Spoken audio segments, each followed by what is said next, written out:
What's going on, brother? Okay, how's it going? How's everything doing? Introduce yourself. Okay, my name is Dr. Carl Walker. I'm born in San Diego, California, and I was reared in Los Angeles. Okay. I've been in Colombia for 2.5 years. Wait. Whoa, you want me to cause a riot in the U.S., what I'm saying now. I learned when I came to Latin America an alternative history. And it was a history 180 degrees different from what I had learned in school. I had learned at Howard University.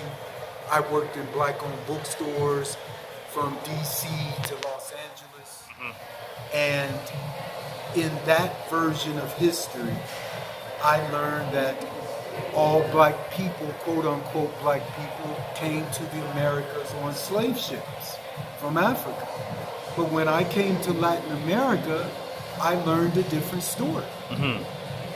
Because I started to see people, for example, in Guatemala, there's a people called the Garifuna.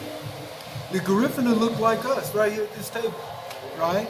And they were told a story that they came from West Africa.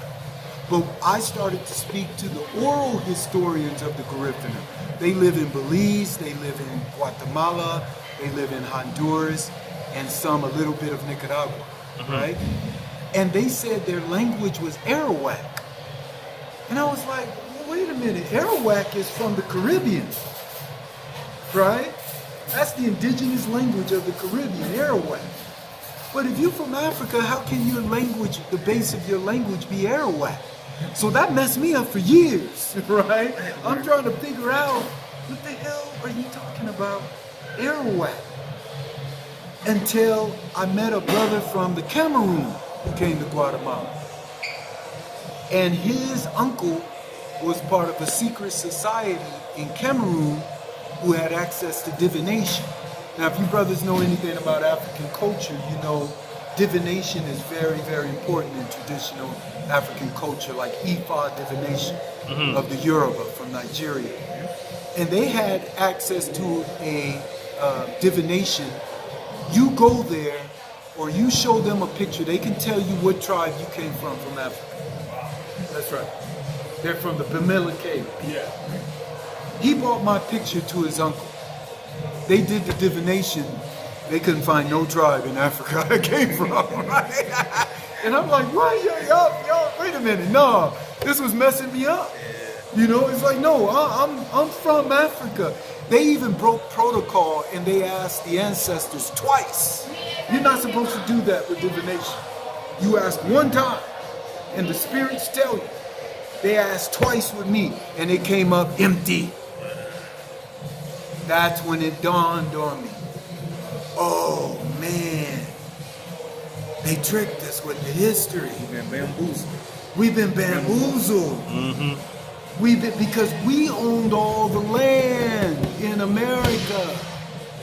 So that's how they had to flip the story that we all came from Africa because they wanted the land. That's what they gave to the Europeans who came to the Americas, called the Homestead Acts. Martin Luther King even talked about that. The Homestead Act is when they gave the Europeans who was coming all of our land. I found out that the Arawak, the language of the Garifuna, because the Garifunas always was in the Caribbean, they always was there. They just came over on ships to the other part, to North and South America, but from the Caribbean. I sat in a room in Guatemala with some dudes from Dominica. And this is when my Afrocentric days, right? I was still, this is a long time ago. And I'm sitting there with another brother, and there's two other brothers from the Dominica. And I'm like, look, bro, we from Africa. You know, you can't tell me nothing, man. I read all the books. I read all the Dr. Benz and the John Henry Clarks. And I worked in black-owned bookstores. You can't tell me a book I ain't read. Yeah. Okay? Yeah. And they sitting up there telling me, bro, we're Arawak. We're indigenous to the Caribbean. We're indigenous to Santo Domingo.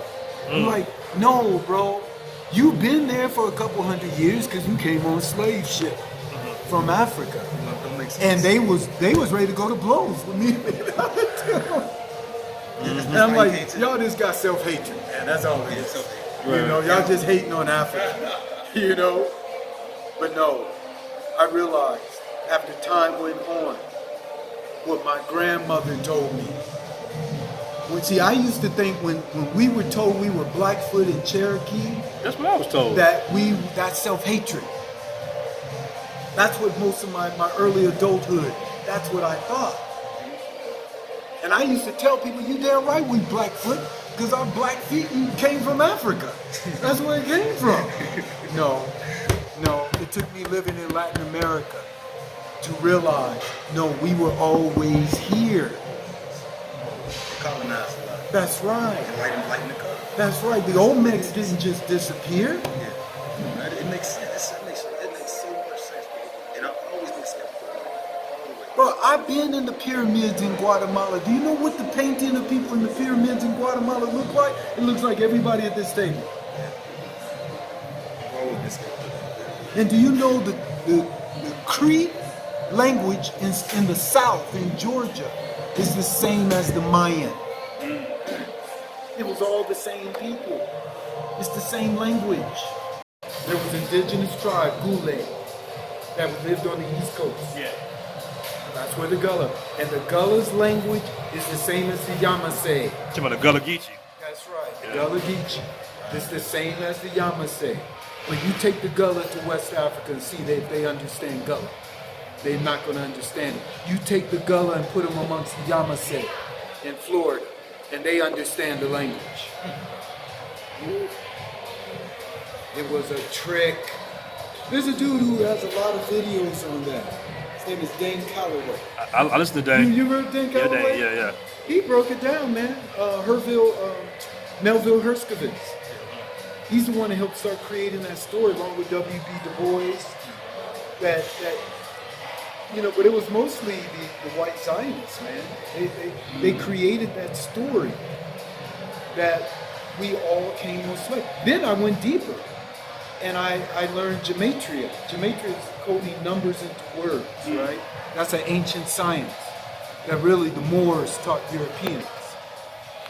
And if you put in the slave ships in gematria, you'll find out that the numerical value all adds up to either the Jesuits or the Catholic Church.